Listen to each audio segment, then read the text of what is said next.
Hello friends, book insider पर आप सभी का स्वागत है। आज हम बात करने वाले हैं चूजिंग मी बाय केली वीकर्स बुक के बारे में। मोहित एक ऐसा इंसान था जो हमेशा दूसरों की उम्मीदों और समाज के नियमों के हिसाब से जीता आया था। स्कूल से लेकर नौकरी तक हर एक फैसला उसने इस डर से लिया था कि कहीं लोग उसे गलत न समझ लें, लेकिन अंदर से वो हमेशा अधूरा सा महसूस करता था। कोई भी चीज उसे सेटिस्फैक्शन नहीं देती थी। हर दिन वही रूटीन, सुबह उठो, ऑफिस जाओ, घर लौटो और सो जाओ। वो सोचता था कि शायद यही जिंदगी है। एक दिन मोहित एक कैफे में बैठा था अपने यूजुअल ब्लैक कॉफी के साथ। वो अक्सर कैफे में आता था बस कुछ सा एस्केप पाने के लिए। उस दिन उसकी नजर बुक शेल्फ पर पड़ी। वहां एक किताब रखी थी, choosing me, staying true to yourself and living the life you want by Kelly Weekers. Title ने उसे इंस्टेंटली अट्रैक्ट किया। उसने किताब उठा ली। पहला पेज खोलते ही उसे पहला लेसन मिला, सेल्फ अवेयरनेस और अंडरस्टैंडिंग।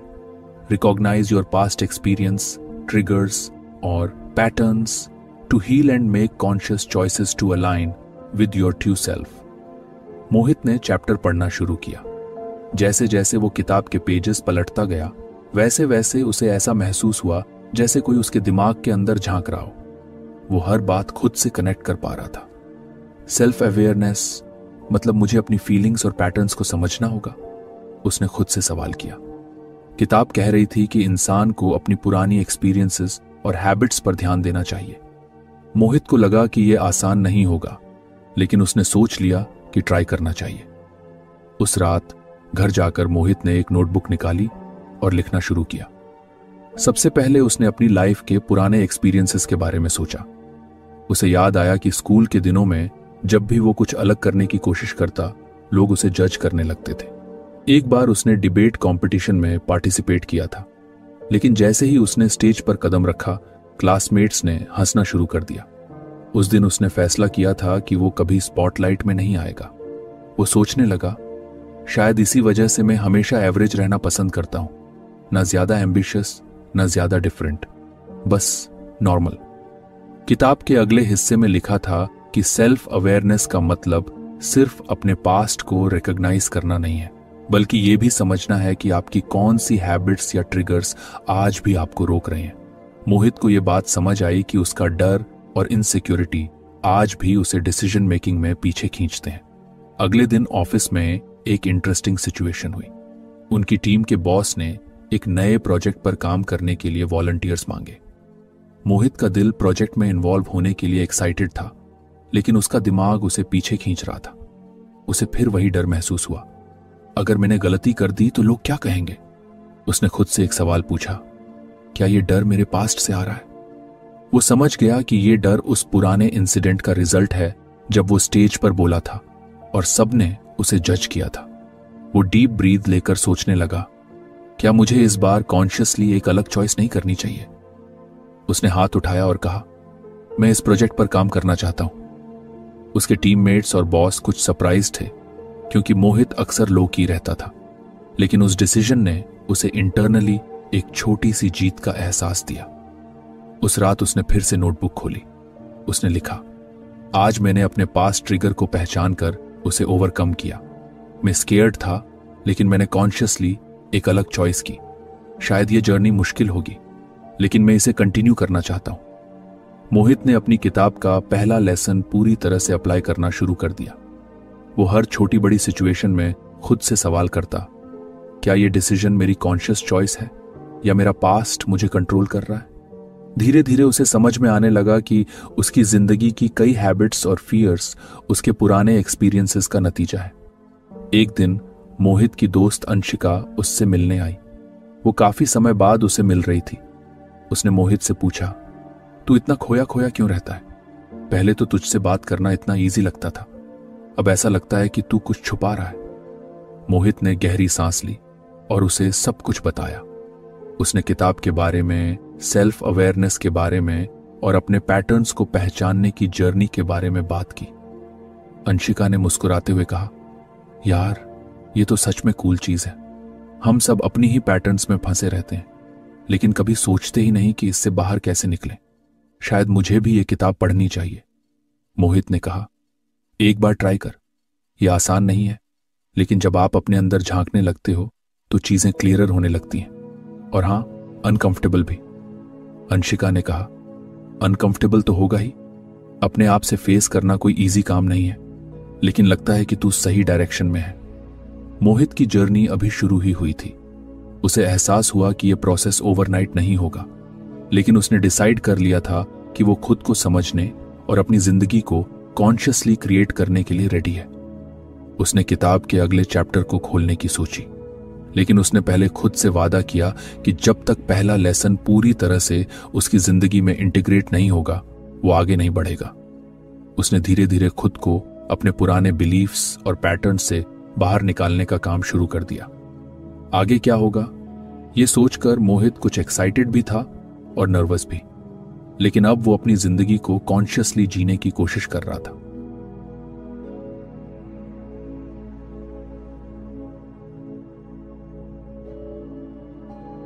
अगर आपको हमारी फ्री समरी अच्छी लगती है तो आप हमारे चैनल को सब्सक्राइब कर सकते हैं, हमारी मेंबरशिप खरीद सकते हैं या हमें यूपीआई के थ्रू सपोर्ट कर सकते हैं। अब समरी पर वापस चलते हैं। वो जानता था कि ये जर्नी लॉन्ग होगी, लेकिन वर्थ इट भी। मोहित अब अपनी जिंदगी के बदलावों को महसूस कर रहा था। पहले लेसन ने उसे एक नई दिशा दी थी। उसने सेल्फ अवेयरनेस के जरिए अपने पुराने पैटर्न्स और ट्रिगर्स को समझने की कोशिश की, और अब वो छोटी छोटी चीजों में कॉन्शियस चॉइसेस करना सीख रहा था। एक दिन जब उसने किताब का अगला पन्ना पलटा तो उसने पढ़ा, setting boundaries, establish and maintain personal boundaries to protect your well being and ensure your actions reflect your genuine desires free from external pressures. Mohit ने यह लाइन 2 बार पढ़ी। बाउंड्रीज, ये शब्द उसके लिए कुछ अजीब था। वो सोचने लगा कि क्या वो कभी अपनी जिंदगी में बाउंड्रीज सेट कर पाया है। उसे अपने कॉलेज के दिन याद आए। वो हमेशा ऐसा इंसान था जो हां कह देता था, भले ही उसका मन ना हो। कोई नोट्स मांगता तो वो पूरी रात जागकर तैयार करता। कोई उसकी मदद चाहता तो अपना सारा काम छोड़ देता। मोहित को लगता था कि ऐसा करना जरूरी है, क्योंकि तभी लोग उसे पसंद करेंगे। लेकिन असल में ये सब उसे इमोशनली और फिजिकली ड्रेन कर देता था। उसने किताब के चैप्टर को पढ़ना जारी रखा। उसमें लिखा था कि बाउंड्रीज का मतलब सेल्फिश होना नहीं है। इसका मतलब है अपनी मेंटल और इमोशनल हेल्थ को प्रोटेक्ट करना और उन चीजों को प्राथमिकता देना जो आपके लिए सच में जरूरी है।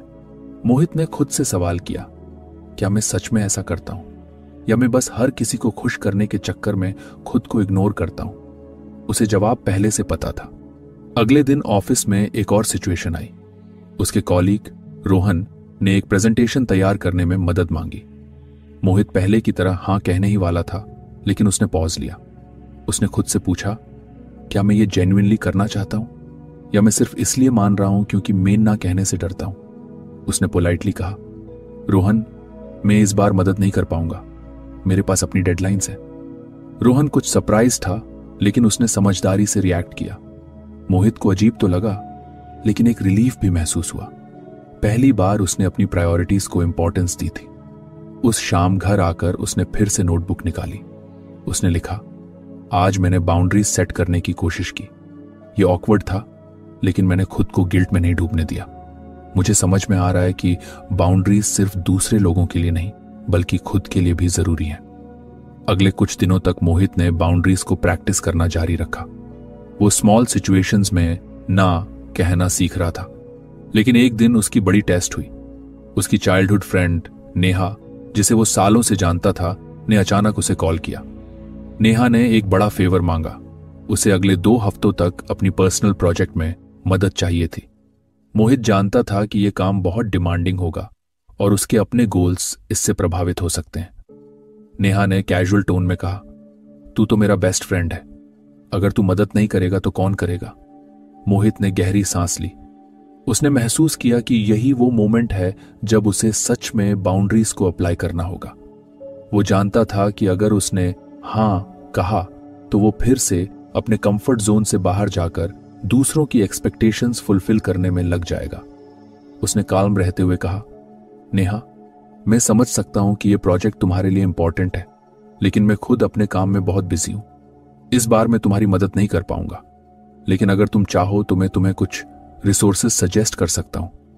नेहा कुछ पल के लिए चुप रही, फिर उसने कहा, ओह ठीक है, मैं मैनेज कर लूंगी। मोहित को लगा कि नेहा डिसअपॉइंटेड है, लेकिन उसने गिल्ट महसूस नहीं किया। उसने पहली बार समझा कि बाउंड्रीज का मतलब दूसरों को हर्ट करना नहीं है। इसका मतलब है खुद को प्रायोरिटी देना और अपनी मेंटल पीस को कॉम्प्रोमाइज न करना। मोहित ने किताब के चैप्टर में एक और बात पढ़ी थी। बाउंड्रीज को मेंटेन करना सिर्फ ना कहने तक सीमित नहीं है। इसका मतलब है कि आप अपने एक्शंस और डिसीजंस को अपने वैल्यूज और डिजायर्स के हिसाब से अलाइन करें। एक और एग्जाम्पल उसे जल्दी ही मिला।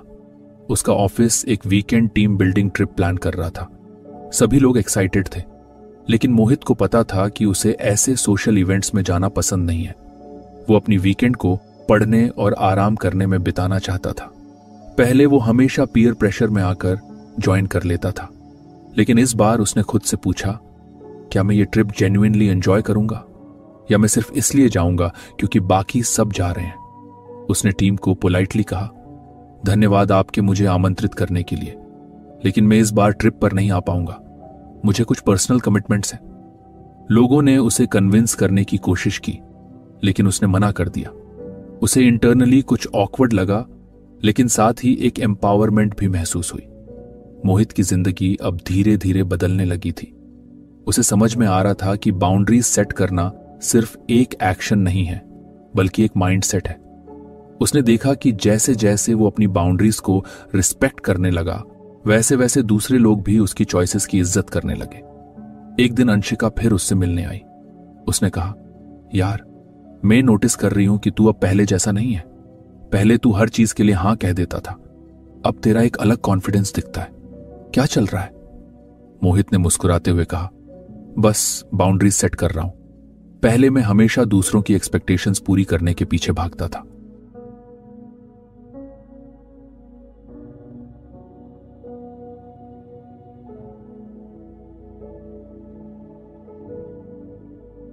लेकिन अब मैंने सीखा है कि खुद को प्रायोरिटी देना सेल्फिशनेस नहीं है, यह सेल्फ रिस्पेक्ट है। अंशिका ने कहा, लेकिन क्या यह कुछ मुश्किल नहीं है? मतलब लोग हर्ट नहीं होते जब तू उन्हें मना करता है? मोहित ने कहा, शुरुआत में ऑकवर्ड लगता है, लेकिन जब आप दूसरों को एक्सप्लेन करते हो कि आप क्यों ना कह रहे हो, तो ज्यादातर लोग समझ जाते हैं, और जो नहीं समझते वो शायद आपकी बाउंड्रीज की इज्जत करने लायक ही नहीं है। अंशिका ने उसकी बात पर गहरी सोच में सिर हिलाया। शायद मुझे भी बाउंड्रीज पर काम करना चाहिए। मैं भी हर वक्त लोगों को खुश करने की कोशिश में खुद को इग्नोर कर देती हूं। मोहित ने उसे एनकरेजमेंट दिया, स्टार्ट स्मॉल। हर सिचुएशन में खुद से पूछ, क्या यह डिसीजन मेरी ट्रू डिजायर्स के साथ अलाइन करता है? धीरे धीरे यह हैबिट बन जाएगी। उस रात मोहित ने अपनी नोटबुक में लिखा, बाउंड्रीज सेट करना आसान नहीं है, लेकिन यह मेरे लिए लाइफ चेंजिंग साबित हो रहा है। मैंने लोगों को मना करना सीखा है और गिल्ट से बाहर आना शुरू किया है। मुझे अब समझ में आ रहा है कि बाउंड्रीज मेरी जिंदगी को प्रोटेक्ट करने का एक तरीका है। अब मोहित ने किताब के अगले चैप्टर की ओर देखना शुरू कर दिया। उसे पता था कि यह जर्नी लंबी है और हर लेसन उसके अंदर एक नया बदलाव लाने वाला है। उसने खुद से वादा किया कि वो इस प्रोसेस को पेशेंस और कमिटमेंट के साथ कंटिन्यू करेगा। मोहित अब अपनी जिंदगी के हर कदम पर बदलाव महसूस कर रहा था। सेल्फ अवेयरनेस और बाउंड्रीज सेट करने ने उसे एक नई क्लैरिटी दी थी। उसने धीरे धीरे लोगों के एक्सपेक्टेशन से खुद को अलग करना सीखा और अपनी चॉइसेस को कॉन्शियसली अलाइन करना शुरू किया। अब जब उसने किताब का अगला चैप्टर खोला तो लिखा था, prioritising self care, embrace self love by prioritising your needs and well being, understanding that caring for yourself enhances your ability to contribute positively to others happiness. Mohit ने खुद से एक बार फिर सवाल किया, क्या मैं सच में सेल्फ केयर करता हूं? वो ऑनेस्टली जवाब देने की कोशिश कर रहा था, और जो जवाब आया वो उसे कुछ अनकंफर्टेबल कर गया। मोहित ने महसूस किया कि सेल्फ केयर को उसने हमेशा गलत समझा था। उसे लगता था कि सेल्फ केयर मतलब लग्जरी, जैसे किसी एक्सपेंसिव स्पा में जाना या किसी बड़ी छुट्टी पर जाना। लेकिन उसने कभी ये नहीं सोचा था कि सेल्फ केयर का मतलब हर रोज छोटी छोटी चीजों में खुद का ख्याल रखना है। उस दिन उसने किताब के चैप्टर में आगे पढ़ा, उसमें लिखा था कि सेल्फ केयर का मतलब है अपने फिजिकल, मेंटल और इमोशनल हेल्थ को प्रायोरिटी देना। इसका मतलब यह समझना है कि अगर आप खुद को रिचार्ज नहीं करेंगे तो आप दूसरों के लिए भी कुछ बेहतर नहीं कर पाएंगे। उसने उसी दिन खुद के लिए कमिटमेंट किया। वो अपनी जिंदगी में सेल्फ केयर को कॉन्शियसली प्रैक्टिस करेगा। अगले दिन सुबह मोहित ने अलार्म बजने पर स्नूज का बटन दबाने के बजाय जल्दी उठने का फैसला किया। उसने अपने डे की शुरुआत एक कप ग्रीन टी और कुछ स्ट्रेचिंग से की। पहले वो उठते ही फोन चेक करता था और ऑफिस के ईमेल्स में डूब जाता था, लेकिन इस बार उसने खुद को कुछ पॉज दिया। उसने सोचा, सेल्फ केयर शायद ऐसे ही छोटे छोटे स्टेप्स से शुरू होता है। ऑफिस में उस दिन काफी काम था। डेडलाइंस टाइट थीं और प्रेशर हाई। पहले मोहित बिना रुके काम करता रहता, लेकिन इस बार उसने हर 2 घंटे में 10 मिनट का ब्रेक लेने का फैसला किया। उसने अपनी वाटर बॉटल रिफिल की, कुछ वॉक किया और कुछ गहरी सांसें ली। शाम को जब ऑफिस का काम खत्म हुआ तो एक कॉलीग ने उसे बियर के लिए ज्वाइन करने को कहा। मोहित ने पहले हमेशा ऐसे ऑफर्स को एक्सेप्ट किया था, चाहे उसका मन हो या ना हो, लेकिन इस बार उसने पोलाइटली मना कर दिया। उसने सोचा, शायद मुझे आज रात कुछ रिलैक्स करना चाहिए, अपने लिए कुछ समय निकालना चाहिए। घर लौटकर मोहित ने अपने फेवरेट बुक को पढ़ना शुरू किया। उसने महसूस किया कि उसे यह बहुत पीसफुल लगा। उसने पहले कभी यह नहीं सोचा था कि बस खुद के साथ समय बिताना भी सेल्फ केयर हो सकता है। अगले कुछ दिनों तक उसने अपने रूटीन में छोटे छोटे बदलाव करना शुरू किया। उसने सुबह जल्दी उठने और रात में जल्दी सोने की आदत बनाई। उसने अपना डाइट इंप्रूव किया और हर रोज 15 मिनट एक्सरसाइज करना शुरू किया। पहले यह सब उसे बोरिंग लगता था, लेकिन अब उसे समझ आ रहा था कि सेल्फ केयर का मतलब बस अपनी फिजिकल नीड्स को बैलेंस करना ही नहीं है, बल्कि अपने मेंटल स्पेस को भी डिक्लटर करना है। एक दिन अंशिका ने उससे पूछा, तू इतना फ्रेश और रिलैक्स कैसे लग रहा है? ऑफिस में सब इतना स्ट्रेस्ड रहते हैं और तू ऐसे बिहेव कर रहा है जैसे सब कुछ सॉर्टेड है। मोहित ने मुस्कुराते हुए कहा, मैंने बस अपनी प्रायोरिटीज बदल ली हैं। अब मैं अपने ऊपर काम कर रहा हूं, सेल्फ केयर शुरू किया है। पहले मुझे लगता था कि यह सब वेस्ट ऑफ टाइम है, लेकिन अब समझ आ रहा है कि अगर मैं खुद का ख्याल नहीं रखूंगा तो दूसरों के लिए भी कुछ नहीं कर पाऊंगा। अंशिका ने मजाक में कहा, बड़ा फिलोसोफर बन गया है तू, लेकिन सीरियसली मुझे लगता है कि मैं भी ट्राई करूंगी। मोहित ने उसे एनकरेज किया, स्टार्ट स्मॉल। सेल्फ केयर का मतलब ग्रैंड जेस्चर्स नहीं है, यह बस खुद को कुछ प्रायोरिटाइज करने की बात है। एक और बड़ा मोमेंट मोहित की सेल्फ केयर जर्नी में तब आया जब उसने अपनी इमोशंस को हैंडल करना सीखा। पहले जब भी वो स्ट्रेस या एंजाइटी में होता तो वो उसे इग्नोर करता और काम में डिस्ट्रैक्ट हो जाता, लेकिन अब उसने सीखा कि सेल्फ केयर का मतलब अपनी फीलिंग्स को एक्नॉलेज करना भी है। एक दिन ऑफिस में उसका बॉस एक प्रोजेक्ट को लेकर बहुत क्रिटिकल हो गया।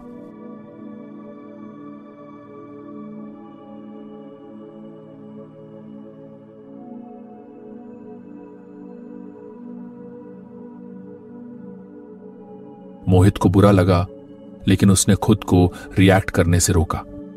उसने लंच ब्रेक में खुद के लिए कुछ देर मेडिटेट करने का समय निकाला। उसने अपने फीलिंग्स को लिखा और सोचा, मैं परफेक्ट नहीं हूं, लेकिन इसका मतलब यह नहीं कि मैं केपेबल नहीं हूं। मुझे बस खुद को कुछ काइंडनेस देने की जरूरत है।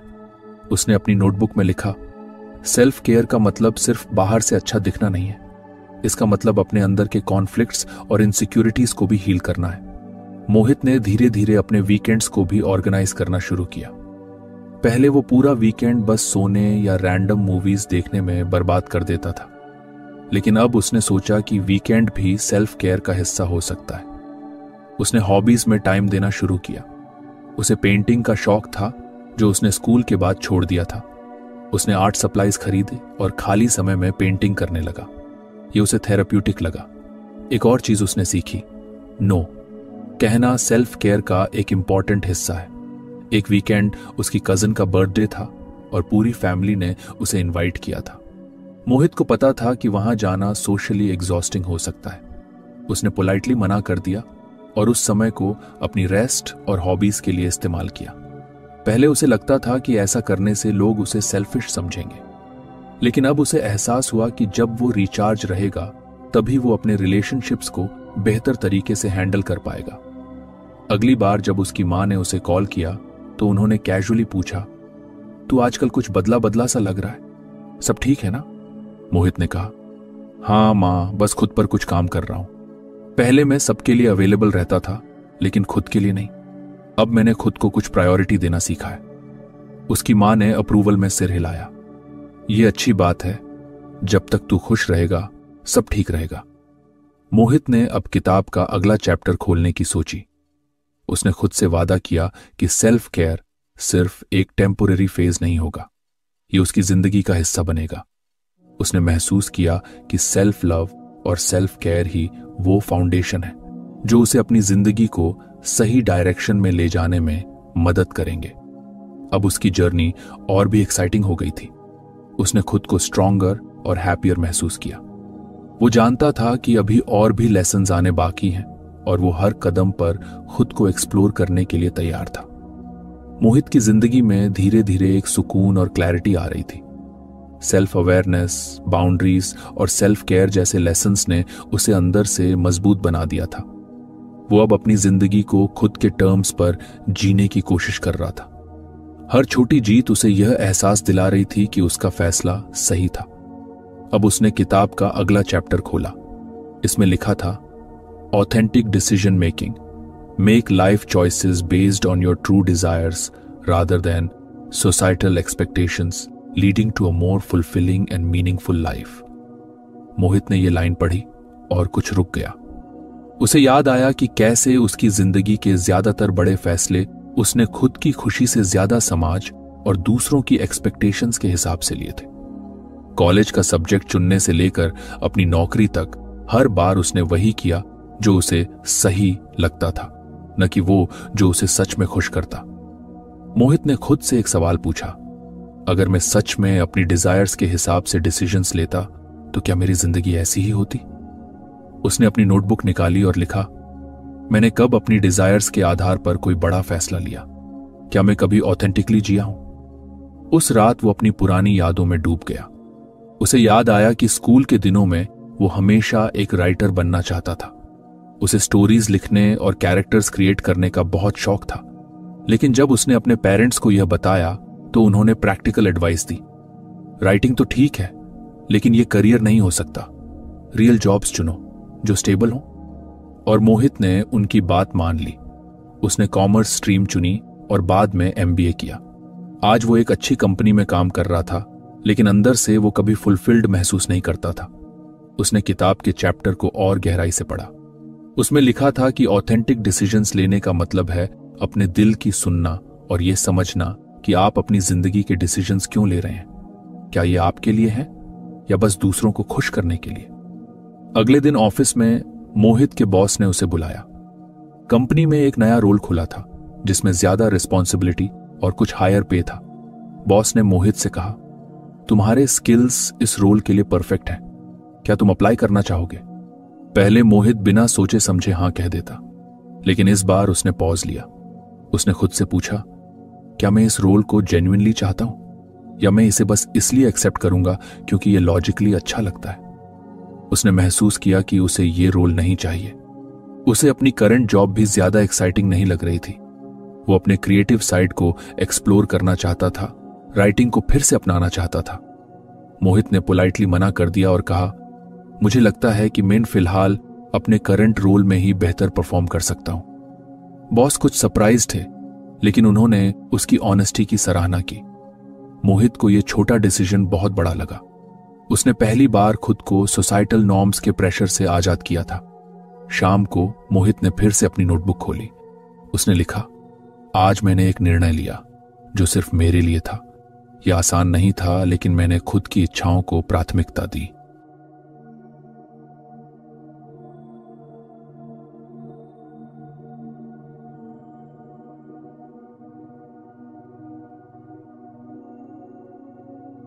अब मोहित ने अपनी राइटिंग को सीरियसली लेने का फैसला किया। उसने हर सुबह जल्दी उठकर आधे घंटे लिखने की आदत शुरू की। शुरुआत में उसे अजीब लगा, लेकिन धीरे धीरे उसने महसूस किया कि यह उसकी जिंदगी का सबसे सैटिस्फाइंग हिस्सा बन गया है। एक दिन अंशिका उससे मिलने आई। उसने पूछा, तू सुबह सुबह उठकर क्या करता है? इतना डेडिकेटेड लग रहा है इन दिनों। मोहित ने उसे बताया, मैंने राइटिंग शुरू की है। बचपन से इसे करने की इच्छा थी, लेकिन कभी सीरियसली नहीं लिया। अब लगा कि अगर मैं ऑथेंटिक डिसीजंस नहीं लूंगा तो जिंदगी बस दूसरों के लिए जीता रह जाऊंगा। अंशिका ने कहा, यार तू सच में इंस्पायरिंग बनता जा रहा है। मैं भी बहुत बार वही करती हूं जो लोग एक्सपेक्ट करते हैं, ना कि वो जो मैं चाहती हूं। शायद मुझे भी अपनी चॉइसेस को रीइवैल्यूएट करना चाहिए। मोहित ने उसे एनकरेज किया, बस एक बार अपने डिसीजंस की जड़ तक जाओ। खुद से पूछो कि तुम वो क्यों कर रहे हो। जवाब तुम्हें खुद ही मिल जाएगा। धीरे धीरे मोहित ने अपने डिसीजंस को हर छोटे और बड़े लेवल पर इवैल्यूएट करना शुरू किया। एक दिन उसकी फैमिली ने उसे कॉल किया। उसके पेरेंट्स चाहते थे कि वो एक फैमिली गैदरिंग अटेंड करे। मोहित को पता था कि गैदरिंग में जाना उसके लिए मानसिक रूप से थकाऊ होगा, और इस बार उसने अपनी भावनाओं को नजरअंदाज करने के बजाय सच बोलने का फैसला किया। उसने काल्मली कहा, मां, मैं जानता हूं कि ये इवेंट आपके लिए इंपॉर्टेंट है, लेकिन मैं सच में कंफर्टेबल महसूस नहीं कर रहा। क्या मैं इसे स्किप कर सकता हूं? पहले तो उसकी मां नाराज हुई, लेकिन फिर उन्होंने कहा, ठीक है बेटा, अगर तुम कंफर्टेबल नहीं हो तो कोई बात नहीं। मोहित ने महसूस किया कि अपने ऑथेंटिक डिजायर्स के हिसाब से डिसीजंस लेना हमेशा इजी नहीं होता। कभी कभी लोग अपसेट होते हैं, कभी कभी खुद को गिल्ट महसूस होता है, लेकिन धीरे धीरे यह प्रोसेस आसान होने लगता है। उसने एक और बड़ा डिसीजन लिया। उसने वीकेंड पर एक लोकल राइटिंग वर्कशॉप ज्वाइन कर ली। वहां उसने कई ऐसे लोगों से मुलाकात की जो उसकी तरह ही अपनी पैशंस को फॉलो करने की कोशिश कर रहे थे। उसने महसूस किया कि उसकी राइटिंग स्किल्स में इंप्रूवमेंट हो रही है और उसकी जिंदगी में एक नई एक्साइटमेंट आ गई है। अब मोहित की डिसीजंस उसकी हैप्पीनेस पर फोकस कर रहे थे, न कि सोसाइटल एक्सपेक्टेशंस पर। उसने सीखा कि ऑथेंटिक डिसीजन मेकिंग का मतलब ये नहीं है कि आप इंपल्सिव हो जाएं। इसका मतलब है कि आप हर डिसीजन को हार्ट और माइंड दोनों से इवैल्यूएट करें। उसकी जर्नी अभी भी ऑनगोइंग थी, लेकिन अब उसे हर सुबह एक्साइटमेंट महसूस होता। वो जानता था कि उसकी जिंदगी धीरे धीरे सही दिशा में जा रही है। उसने किताब का अगला चैप्टर खोलने का फैसला किया। उसे यकीन था कि हर लेसन उसे और क्लोजर लाएगा उस जिंदगी के जिसे वो सच में जीना चाहता है। मोहित अब अपनी जिंदगी के हर पहलू में बदलाव महसूस कर रहा था। Self awareness, boundaries, self care और ऑथेंटिक डिसीजन मेकिंग ने उसे एक नई क्लैरिटी और पर्पस दी थी। लेकिन उसके अंदर अब भी कुछ चीजें थीं जो उसे पूरी तरह से फ्री होने से रोक रही थीं। उसने अपनी किताब का अगला चैप्टर खोला। ईओटाईडी मोहित ने यह पढ़ते ही महसूस किया कि यह लेसन उसकी जिंदगी के लिए सबसे चैलेंजिंग होने वाला था। उसे पता था कि उसके अंदर कई ऐसी हैबिट्स और थॉट पैटर्न्स थीं जो उसे बार बार पीछे खींच रही थीं। उसने नोटबुक निकाली और लिखा, मुझे कौन कौन से पैटर्न्स बार बार वही मिस्टेक्स करने पर मजबूर करते हैं। फिर उसने सोचना शुरू किया। सबसे पहले जो पैटर्न सामने आया वो था ओवरथिंकिंग। मोहित हर छोटी छोटी बात को लेकर इतना सोचता था कि कई बार एक्शन ही नहीं ले पाता था। उसे याद आया कि कई बार उसने अच्छे अपॉर्चुनिटीज को सिर्फ इसलिए हाथ से जाने दिया क्योंकि वो आउटकम के बारे में बहुत ज्यादा सोच रहा था। दूसरा पैटर्न था सेल्फ डाउट। उसे अक्सर लगता था कि वो किसी भी चीज के लिए काफी अच्छा नहीं है। ये फीलिंग इतनी बार उसके डिसीजंस और एक्शंस पर असर डाल चुकी थी कि अब वो इसे नॉर्मल मानने लगा था। तीसरा पैटर्न था प्रोक्रेस्टिनेशन। वो चीजों को कल पर टालता रहता और फिर गिल्ट और स्ट्रेस में गिर जाता। मोहित ने नोटबुक में लिखा, अगर मैं इन पैटर्न्स को नहीं बदलता तो मैं कभी अपनी पोटेंशियल तक नहीं पहुंच पाऊंगा। अगले दिन उसने कॉन्शियसली अपने थॉट्स और बिहेवियर्स पर ध्यान देना शुरू किया। उसने देखा कि जब भी कोई चैलेंजिंग सिचुएशन आती तो सबसे पहले उसका ओवरथिंकिंग एक्टिवेट हो जाता। उसी शाम उसका एक दोस्त विशाल उसे कॉल करता है। विशाल ने मोहित को वीकेंड पर हाइकिंग के लिए इनवाइट किया। मोहित को हाइकिंग बहुत पसंद थी, लेकिन उसका माइंड तुरंत एक्सक्यूजेस बनाने लगा। अगर मैं थक गया तो क्या होगा? अगर मैं गिर गया तो? अगर ये एक्सपीरियंस उतना मजेदार नहीं रहा जितना मैं सोच रहा हूं? इस बार मोहित ने खुद को रोकते हुए सोचा, मैं इस थॉट पैटर्न को तोड़ने की कोशिश कर सकता हूं। उसने बिना ज्यादा सोचते हुए हां कह दिया। जब वीकेंड पर वो हाइकिंग पर गया तो उसने महसूस किया कि ये एक्सपीरियंस उसके लिए बहुत रिफ्रेशिंग और एनर्जाइजिंग था। उसने खुद से कहा, देखा, अगर मैं ओवर थिंकिंग करता रहता तो ये सब मिस कर देता। इसके बाद उसने सेल्फ डाउट पर काम करने का फैसला किया। ऑफिस में उसकी परफॉर्मेंस ठीक थी, लेकिन उसे हमेशा लगता था कि वो दूसरों जितना अच्छा नहीं है। वो खुद की अचीवमेंट्स को कभी एक्नॉलेज नहीं करता था।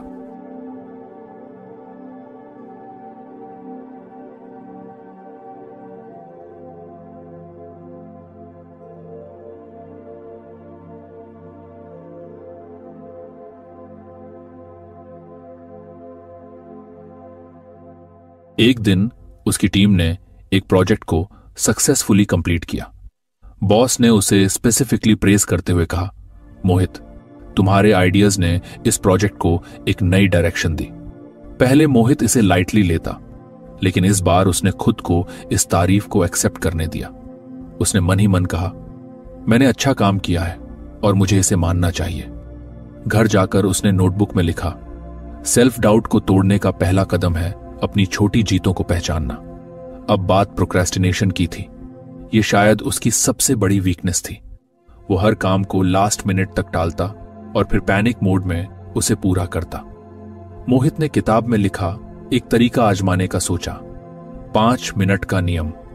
इसका मतलब था कि कोई भी काम जो वो टालना चाहता है उसे बस 5 मिनट के लिए शुरू करे। अगले दिन उसने अपनी पेंडिंग ईमेल्स पर काम करने के लिए 5 मिनट का टाइमर लगाया। उसे लगा कि वो बस शुरुआत करेगा, लेकिन एक बार जब उसने काम शुरू कर दिया तो वो ईमेल्स को पूरा करके ही रुका। उसने महसूस किया कि शुरुआत करना ही सबसे बड़ा हर्डल था। मोहित ने अब अपने नेगेटिव पैटर्न्स को एक्टिवली डिसरप्ट करना शुरू कर दिया था। उसने महसूस किया कि हर पैटर्न को तोड़ने के लिए अवेयरनेस और एक्शन दोनों जरूरी हैं। एक और बड़ा मोमेंट तब आया जब उसने अपने थॉट पैटर्न्स को लेकर अंशिका से बात की। उसने कहा, यार, मुझे लगता है कि मैं हमेशा खुद को पीछे खींचता हूं, जैसे मेरे दिमाग में नेगेटिविटी ऑटोमेटिकली आ जाती है। अंशिका ने कहा, मैंने भी ये नोटिस किया है, लेकिन शायद तेरे अंदर जो बदलाव हो रहे हैं वो इन पैटर्न्स को ब्रेक करने में मदद करेंगे। तू खुद को जज करना छोड़ दे, बस छोटे स्टेप्स लेता रहा। मोहित ने उस दिन एक और रियलाइजेशन किया। नेगेटिव पैटर्न्स को तोड़ने का मतलब ये नहीं था कि वो परफेक्ट बन जाएगा। इसका मतलब था कि वो अवेयर होकर कॉन्शियसली बेटर चॉइसेस करेगा। अब उसने अपनी डेज को इंटेंशनली प्लान करना शुरू किया। उसने ऐसे हैबिट्स डेवलप किए जो उसके पुराने पैटर्न्स को रिप्लेस कर सकें। जैसे उसने प्रोक्रेस्टिनेशन से बचने के लिए हर दिन 3 मोस्ट इंपॉर्टेंट टास्क्स की लिस्ट बनानी शुरू की। उसने सेल्फ डाउट से लड़ने के लिए अपनी अचीवमेंट्स और प्रोग्रेस को ट्रैक करना शुरू किया। धीरे धीरे मोहित ने महसूस किया कि उसके पुराने पैटर्न्स कमजोर हो रहे हैं। वो हर दिन कुछ और कॉन्फिडेंट, कुछ और फोकस्ड और कुछ और फ्री महसूस कर रहा था। उसने अपनी नोटबुक में लिखा, नेगेटिव पैटर्न को तोड़ने का मतलब है अपनी जिंदगी को कॉन्शियस डिजाइन करना। ये एक बार में नहीं होगा, लेकिन हर छोटा स्टेप एक बड़ा बदलाव ला सकता है। अब वो किताब का अगला चैप्टर खोलने को तैयार था। उसे लग रहा था कि हर लेसन उसे अपनी ऑथेंटिक सेल्फ के और करीब ला रहा है। उसने महसूस किया कि जिंदगी को पूरी तरह से बदलने के लिए बस अवेयरनेस और करेज की जरूरत है। मोहित ने अपनी जिंदगी में इतने बदलाव किए थे कि अब वह अपने पुराने खुद से बहुत अलग महसूस कर रहा था। वह अब अपनी थॉट्स और एक्शंस को पूरी तरह से समझने और अलाइन करने में सक्षम था। नेगेटिव पैटर्न्स को पहचानने और उन्हें तोड़ने की जर्नी ने उसे और मजबूत बनाया था। एक शाम मोहित अपने पसंदीदा कैफे में बैठा था, अपनी फेवरेट बुक पढ़ते हुए। उसने अपनी जिंदगी को पलट कर देखा। वह पहले जैसी उलझन और चिंता से बाहर निकल चुका था। उसका दिन अब उन चीजों से भरा था जो उसे सच में खुशी देती थी। उसने अपनी इच्छाओं के हिसाब से जिंदगी जीना शुरू किया था। कुछ दिन पहले ही उसने अपने दोस्तों से मिलने का फैसला किया था, जहां उसने अपनी जर्नी के बारे में उनसे खुलकर बात की। उन्होंने पूछा, मोहित, तुझे क्या लगता है, क्या सच में तू अब जो कर रहा है वो तेरे लिए है? मोहित मुस्कुराया, हाँ, और मुझे लगता है कि मैंने आखिरकार वो रास्ता चुन लिया है जो हमेशा से मेरा था।